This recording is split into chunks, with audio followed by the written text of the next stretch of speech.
주의 비전에 순종하십시오. 내가 네게 나타난 것은 곧 네가 나를 본 일과 장차 내가 네게 나타날 일에 너로 종과 증인을 삼으려 함이니. 사도행전 26장 16절. 바울이 다메섹 도상에서 본 비전은 그에게 아주 분명하고 확실한 방향을 주는 비전이었습니다. 바울은 하늘에서 보이신 것을 내가 거스르지 아니하였다라고 담대히 말했습니다. 주님이 강력하게 주신 말씀은 너의 모든 삶이 나에 의해 사로잡혀야 한다는 것입니다. 너는 너의 목적과 계획과 꿈이 있어서는 안 된다. 너는 내 것이다. 내가 너를 선택하였다. 거듭날 때 우리는 모두 비전을 갖게 됩니다. 또한 성령으로 충만하면 예수님께서 원하시는 주의 비전을 받게 됩니다. 중요한 것은 비전을 받았을 때 그 비전에 불순종해서는 안 된다는 점입니다. 또한 그 비전을 이루는 것이 불가능하다고 말해서도 안 됩니다. 하나님께서 이 세상을 구속하셨다는 것, 그리고 예수님께서 이루신 구원을 성령께서 깨닫게 하셨다는 것을 아는 것만으로 충분하지 않습니다. 개인적으로 하나님과 인격적 관계를 맺어야 합니다. 바울은 하늘에서 뚝 떨어진 어떤 메시지나 교리를 받아 선포한 것이 아닙니다. 그는 살아계신 주 예수 그리스도께 사로잡힌 가운데 주님과 아주 분명한 인격적 관계를 맺고 있었습니다. 주님은 놀라운 명령을 하십니다. 내가 너로 종과 증인을 삼으니라. 이 명령은 주님과의 인격적 관계 없이는 아무 의미가 없습니다. 바울은 주님께 인격적으로 헌신한 것이지 어떤 명분에 헌신한 것이 아닙니다. 그는 완벽하게 주님의 것이었습니다. 다른 비전을 본 적이 없으며 다른 것을 위해 산 적이 없습니다. 내가 너희 중에서 예수 그리스도와 그가 십자가에 못 박히신 것 외에는 아무것도 알지 아니하기로 작정하였음이라. 첫 번째, 부르심에 대한 합당한 반응. 사도행전에는 여러 차례 하나님이 자신을 부르시는 소명에 대하여 사도 바울이 설교하는 장면이 나옵니다. 오늘 말씀도 바로 아그리파 왕 앞에서 사도 바울이 자신을 변호하며 했던 설교 말씀입니다. 챔버스는 사도 바울의 설교를 통해 우리가 주님의 부르심 앞에서 어떻게 해야 하는지를 말하고 있습니다.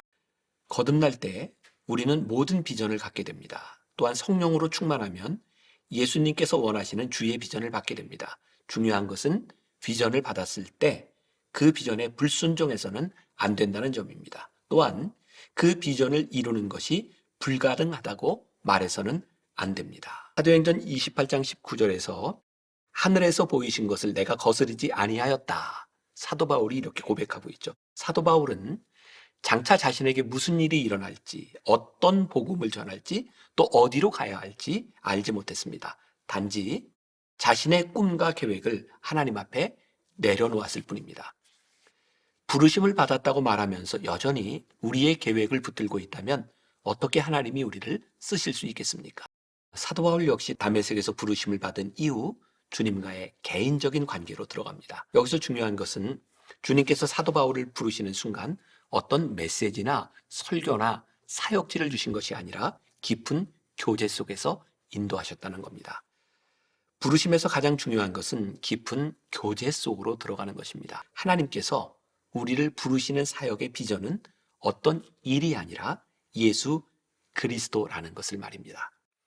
우리는 주변에서 종종 은혜를 체험하고 뜨겁게 열정에 차 있던 사람들이 하나님의 일을 하다가 실족하는 경우를 봅니다. 그래서 오늘 사도 바울이 이야기하는 것은 어떤 일이 아니라 예수 그리스도와의 관계 속으로 들어가라는 것입니다. 오스왈드 챔버스의 순종에 나오는 아주 재미있는 이야기입니다.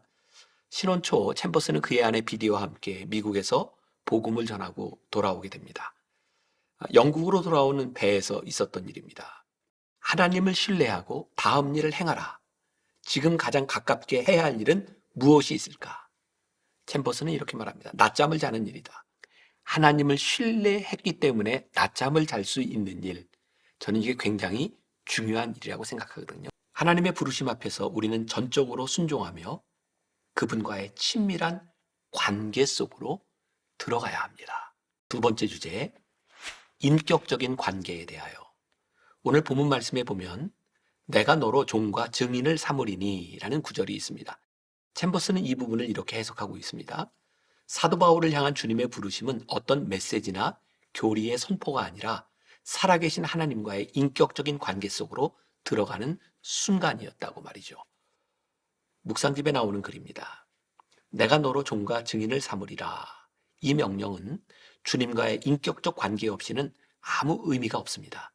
바울은 주님께 인격적으로 헌신한 것이지 어떤 명분에 헌신한 것이 아닙니다. 그는 완벽하게 주님의 것이었습니다. 인격적으로 헌신한다는 것은 어떤 의미일까요? 전적으로 하나님을 신뢰하는 것이죠. 하나님을 신뢰하는 순간 바울은 자신의 계획을 따라 움직이는 사람이 아니라 하나님의 인도하심에 순종하는 사람이 됩니다. 이제 사도 바울에게 중요한 것은 명분이 아니라 하나님과의 인격적인 관계라는 것이죠. 누군가와 시간을 많이 보내면 그 사람의 꿈이 무엇인지를 알게 됩니다. 매일 하나님과 대화하면 하면 우리는 우리를 향한 하나님의 꿈을 이해하기 시작합니다. 잔 존슨이라는 사람이 하나님의 임재를 즐기는 법이라는 책에서 허드슨 테일러의 이야기를 하고 있습니다. 중국에 선교사로 간 허드슨 테일러가 1847년 고국인 영국으로 돌아오게 되는데 그때 허드슨 테일러는 몸이 아주 아파서 걸을 수도 움직일 수도 없는 그런 상황이었다고 합니다. 침대에 누운 채 머리맡에 달린 줄을 잡고서야 간신히 옆으로 몸을 움직일 수 있는 그런 상태. 그 허약한 상태 이 시기를 지나며 하나님과 친밀한 관계를 쌓았던 테일러는 하나님이 사랑하시는 사람, 하나님의 꿈을 향해 다시 나아가게 됩니다. 우리가 주님의 종과 증인으로 인격적인 관계를 맺고 순종하기 시작할 때 우리의 계획과 의지 그리고 비전은 순종하는 삶의 장애가 될 뿐이라는 것을 기억해야 합니다. 주님과 인격적인 관계 속으로 들어가 순종하기 시작하면 우리의 계획, 의지, 비전은 순종하는 삶의 걸림돌이 될 수도 있습니다. 이제 이런 질문으로 하루를 살아볼까요? 우리에게는 주님이 주시는 비전이 있습니까? 그 비전을 이루기 위해 내가 내려놓아야 하는 나의 계획은 무엇입니까? 짧은 기도로 묵상을 마무리합니다. 주님, 제가 제일 좋아하는 꿈이 무엇인지 아시지요? 제 자신의 삶을 장악하려는 꿈과 다른 사람들을 다스리려는 꿈입니다. 주님은 이 꿈을 흩어버리십니다. 그런 다음 그 꿈과는 비교할 수 없이 좋은 것을 주십니다. 주님께서 저를 다스리시는 비전, 주님께서 저를 구속하시는 비전, 기도합니다. 제 마음에서 불신앙을 없애주시고 주님의 자비로서 믿음을 주소서. 아멘.